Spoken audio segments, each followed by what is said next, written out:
Bonjour, chers téléspectateurs, chers amateurs de l'âme.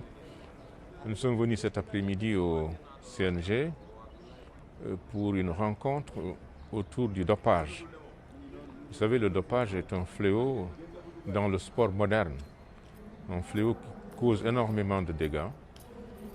Et dans le cadre de nos activités régulières, les activités de l'Organisation nationale antidopage du Sénégal, ONATS, nous avons fait un exposé suivi de débats autour de ce qu'on appelle les violations des règles antidopage. C'est quelque chose qu'on remarque très souvent et qui ne touche pas seulement le sportif, mais surtout également le personnel d'encadrement. Le personnel d'encadrement comporte bien sûr l'administration, la direction technique, le staff médical, les parents de l'athlète, mais également tout ce qui tourne autour du sportif. Ce personnel, évidemment, a une influence souvent très importante sur le sportif et il doit avoir, de ce point de vue, un comportement irréprochable parce que leur comportement et leurs attitudes se répercutent de façon consciente ou non sur le comportement du sportif.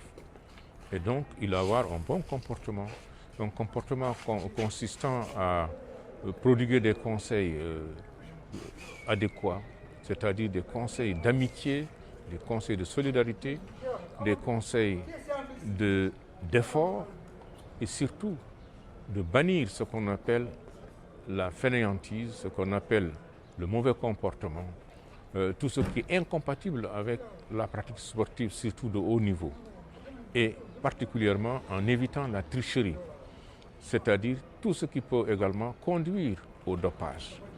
Et ce qui peut conduire au dopage actuellement, malheureusement, il y en a beaucoup, que ce soit dans les médicaments, que ce soit dans les boissons, que ce soit dans certains produits, tant et si bien que avant de prendre un produit, quel qu'il soit, en tant que sportif de haut niveau, vous devez vous référer à un médecin pour vous conseiller, pour savoir que ce produit-là que vous êtes en train de prendre n'est pas inscrit sur la liste des interdits.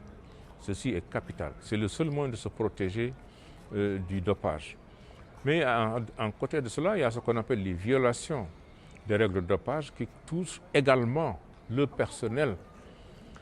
Et ces règles de dopage, ces règles de violation, les violations des règles antidopage sont nombreuses.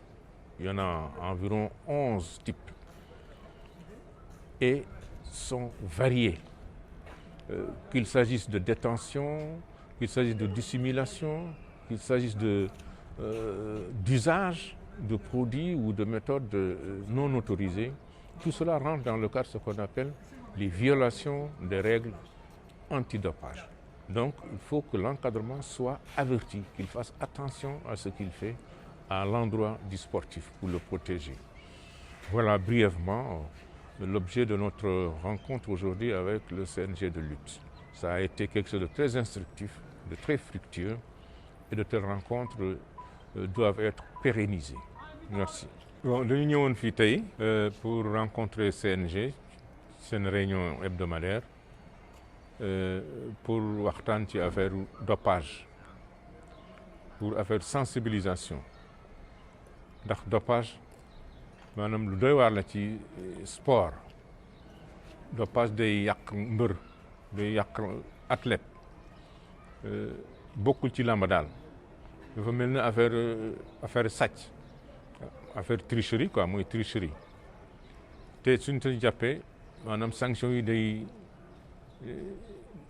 day diis loolu parce que dañ ko interdire kenn warul doppewu l'AMA mooy agence mondiale antidopage moo koy contrôler mooy def affaire yooyu loolu tax nanguñu kuy doppee dañu wax nag dañu bëgg a wax affaire sportif yi surtout lutteurs yi maanaam ñu moytu loolu loolaa ñuy jël ay garab il faut ñu dem ci docteur mu seet ndax garab bi baax na ci ñoom wala baaxul ci ñoom parce que am na yenn garab yi ay dopage kese la maanaam amul benn njëriñ day wàññi seen doole après bu ñu commencé am at tuuti dafa leen yàqal lu bari ay feebar yu bari day génn ci seen yaram looloo tax dañu war a moytu affaire garab yi ak affaire yenn maanaam boisson yi ñuy jël baaxul ci sportif waaw loolu moo doon suñu tànk tey ci CNG de lutte jërë ngeen jëf.